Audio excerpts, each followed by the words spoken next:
একদম মুসলমান Sheikh Hasina is still the prime minister of Bangladesh, আর সে উড়োজাহাজ করে আসবেন and will be greeted as a hero, এই ধরনের কথা শুনতে হয়েছে।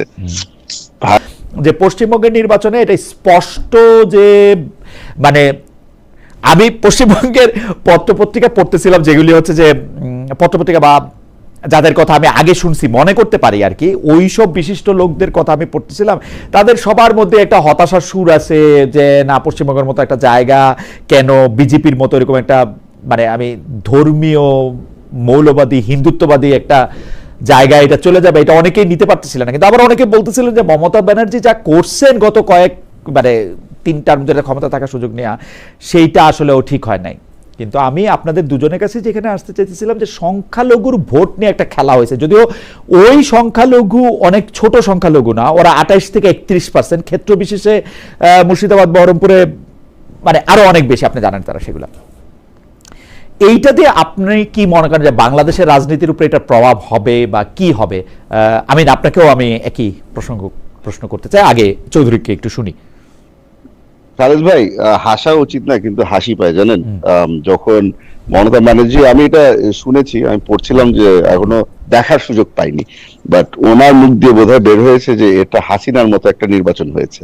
এটা এটা এটা শুনে আসলে কি বলবো, আমাদের রিসেন্ট হিস্ট্রির মধ্যে আমাদেরকে বারবার করে এই ধরনের পাতানো নির্বাচন দেখানো হলো, আমরা দেখেছি, আর পাশের দেশ হাততালি দিয়েছে, বারবার করে হাততালি দিয়েছে across the board, across the platform. আপনার বিজেপি বলেন, কংগ্রেস বলেন, সবাই একসাথে হাততালি দিয়েছিল। আমাদের জন্য কারো কোনো সিম্পেথি ছিল না। এখানে যে আমাদের দেশটাকে লুট করা হচ্ছিল, দেশটা ধ্বংস হয়ে যাচ্ছিল, ফ্যাসিজমের দিকে চলে যাচ্ছিল, পাশের দেশ তালি বাজিয়েছে। বুঝুক এখন, আমি আর কি বলবো, বুঝুক এখন যে আসলে যখন নির্বাচন যখন ঠিক মতো না হয় তখন রিয়ালিটিটা কি ফেস করতে হয়, ওদের এখন বুঝার সময় হয়েছে। আমাদের এই নির্বাচনের সময় আমি ফেসবুক ইউটিউবের মধ্যে বসে বসে দেখছিলাম, ওদের রিয়ালিটিটা আস্তে আস্তে করে বের হয়ে এসছে। এই এন্টায়ার ক্যাম্পেইনের মধ্যে বিজেপির যারা ক্যান্ডিডেট ছিল, বাংলাদেশীদেরকে নিয়ে কি কি বলেছে, এটা যদি আমরা জাস্ট পুরোপুরি বাংলাদেশ বিদ্বেষ, একদম কোন ক্ষেত্রে একদম মুসলমান। Sheikh Hasina is still the prime minister of Bangladesh, আর সে উড়োজাহাজ করে আসবেন and will be greeted as a hero, এই ধরনের কথা শুনতে হয়েছে। ভাই কি আর বলবো, এই আসলে মাঝে মাঝে মনে হয় দ্যাট ওই আমরা একটা কথা আছে না যে you get the government that you deserve. জনাব চৌধুরী, আমি গভর্নমেন্টের প্রসঙ্গে এই জন্য আসতে চেয়েছিলাম যে অনেকেই বলতেছেন বিজেপি গভর্নমেন্ট আসার পরে যেহেতু মমতা ব্যানার্জি শেষ দিকে আইসা সংখ্যালঘু, শেষ দিকে না মানে তার নির্বাচনের ক্ষেত্রে উনি মুসলমানদের ব্যাপারে উনার একটা পজিটিভ পজিশন ছিল, যেটার উল্টাটা আমরা বিজেপির মধ্যে দেখতেছি, সেইটার প্রভাব আমরা দেখতে পারি যখন বিজেপি সরকার এখানে মানে স্থানীয় সরকার গঠন করবে। আমাদের সংখ্যালঘুদের উপর বা এইটার কোনো প্রভাব পড়তে পারে কিনা, আপনি এইটা যদি একটু অল্প করে বলতেন, বা পড়তে না যাতে পড়ে। একদমই না, একদমই না। জানেন এই আমাদের যে বাংলাদেশের মধ্যে যে মিথটা ক্রিয়েট করা হয়েছিল যে আমাদের এখানে মাইনরিটিদের উপর দিয়ে অনেক অত্যাচার হচ্ছে, এই হচ্ছে ওই হচ্ছে, মাঝে মাঝে কিছুটা স্পোরাডিক ইনসিডেন্ট হয় বাংলাদেশের মধ্যে, মসজিদের উপরেও হামলা হয়, মন্দিরের উপরেও হামলা হয়েছে। এই জিনিসগুলোকে যদি আমরা সিস্টেম্যাটিক হিসেবে দেখা শুরু করি তাহলে it is highly unfair on the Republic of Bangladesh. কিন্তু এখন পাশের দেশের যে নির্বাচন হয়েছে, যেই ধরনের সরকার গঠন হচ্ছে, আমার মনে হয় যে বাংলাদেশের সরকার যদি একটা শক্ত ভূমিকা রাখে তাহলে we shall be able to repel any sort of influence of our neighbour. Okay, জনাব আব্দুল্লাহ আমিন, পশ্চিমবঙ্গের নির্বাচন, বিজেপির আশা, আমাদের সংখ্যালঘু, সব প্রসঙ্গে যদি একটু আপনি বলতেন। এখানে আমিও তোমার ভাইয়ের সাথে এগ্রি করি যে আসলে ইলেকশনটা আমারও মনে হয়েছে যে এটা প্রকৃতির প্রতিশোধ টাইপের একটা ব্যাপার।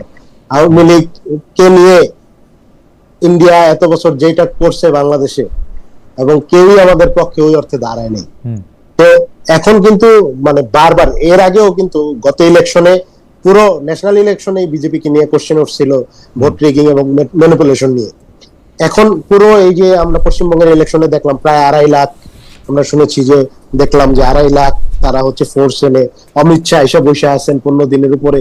এই পুরো একটা স্টেট মেকানিজম নিয়ে এক ধরনের প্রেসার ক্রিয়েটের চেষ্টা, এবং হচ্ছে একটা সংখ্যালঘু বা মুসলিম বিরোধী এক ধরনের ধোয়া তোলা, হিন্দুত্ববাদের এক ধরনের জিকির তোলা, ধর্মশ্রয়ী যে একটা রাষ্ট্রকল্পের তারা চিন্তা করেছে, ওই জায়গায় এই ব্যাপারটা খুবই রিস্কি। এই জন্য কারণ আমরা দেখেছি যে প্রায় 80 লাখের উপরে মুসলিম ভোটারকে শুধু মুসলিম এই জন্য বাংলাদেশি ট্যাগ দিয়ে তারা হচ্ছে ভোটাধিকার হরণ করা হয়েছে।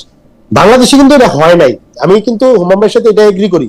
বাংলাদেশে এই মানে বাংলাদেশের কোন দল এইরকম না যে বলবে যে আমি মানে ওই যে ভারতীয় হিন্দুত্ববাদী এরা যে পজিশন নেয়, বাংলাদেশে এই পজিশন কোন দলের নিতে পারার কথা না। এবং বাংলাদেশে আমাদের মধ্যে একটা সৌহার্দ্যপূর্ণ সম্পর্ক আছে। আমরা আমাদের প্রতিবেশী হিন্দু সম্প্রদায়ের সাথে এটা দলমত নির্বিশেষে আমরা এক ধরনের ভালো সম্পর্কই রাখি। আমাদের ওই ধরনের দাঙ্গা পরিস্থিতি, ওই ধরনের আমরা ধর্মীয় রিপ্রেশনের পরিস্থিতি বাংলাদেশে আসলে নাই কমিউনিটি হিসেবে। ভারতে যেটা করা হয়েছে সেটা হচ্ছে পশ্চিমবঙ্গে মুসলমানদের এক ধরনের মানে কর্নার করে ফেলা হয়েছে, এবং তাদের ভোটাধিকার অনেকের হরণ করা হয়েছে। যেখানে দেখা গেছে মুসলমানদের ভোট অনেক বেশি, ওদের ভোটাধিকার কর্তন করে ওই আসনগুলোতে দেখা গেছে বিজেপি জিতে আসলো। এই পুরো ব্যাপারটা একটা মানে অর্গানাইজড মেকানিজমের ফল মনে করি, এবং এটারে মনে করি যে এটা কনসার্নিং আমাদের জন্য এই অর্থে, কারণ পুশিনের ইস্যু হইতে পারে। ওই যাদের নাগরিকত্ব বাতিল করা হয়েছে তাদের বাংলাদেশি বইলা একটা পলিটিক্স ওপেন হইতে পারে ভারতে, যেটা এক ধরনের ধর্মীয় দাঙ্গার পরিস্থিতি, ধর্মীয় এক ধরনের সহিংসতার পরিস্থিতির দিকে যেতে পারে এই ব্যাপার। কিন্তু বাংলাদেশে এই সকল ইস্যুতে আমি মনে করি যে এখানে সরকারি দল বিরোধী দল না, প্রত্যেকটা নাগরিক হিসেবে আমরা দায়িত্বশীল আচরণ করব, এবং বাংলাদেশে সংখ্যালঘুদের নাগরিক অধিকার নিয়ে আমাদের বিন্দুমাত্র এটা নাই যে সে সংখ্যালঘু সে সংখ্যাগুরু। একজন বাংলাদেশি নাগরিক সেম স্ট্যাটাস ভোগ করবে, এটা আমরা মনে করি।